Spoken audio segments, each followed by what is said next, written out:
Bonjour, Alechem Shalom. Nous reprenons notre étude des Melachot de Shabbat. Nous arrivons aujourd'hui à la Melacha de Korea. Korea veut dire déchirer. Bien sûr, nous ne sommes chayav, d'après la Torah, responsables que dans la mesure où la kriya en question, ou la déchirure en question a un but positif, constructif. Par exemple, dans le Mishkan, il y avait des rideaux, des tentures, qui étaient parfois mités. Donc, il y avait des petits trous. Pour réparer le trou, on était amené donc à élargir, à couper un tout petit peu du rideau à côté du trou, et ensuite de replacer une partie sur l'autre et de recoudre. Donc, c'est Korea, Almenat Litfor, afin de pouvoir mieux recoudre ou dans un but positif.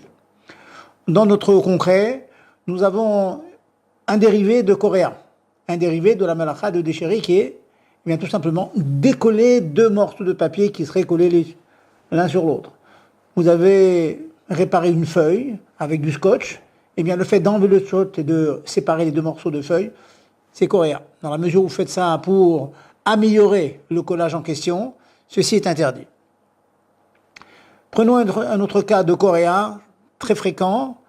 Nous sommes parfois amenés, nous sommes aux toilettes, nous avons le rouleau de papier toilette qui n'a pas été préparé avant Shabbat. Comment faire?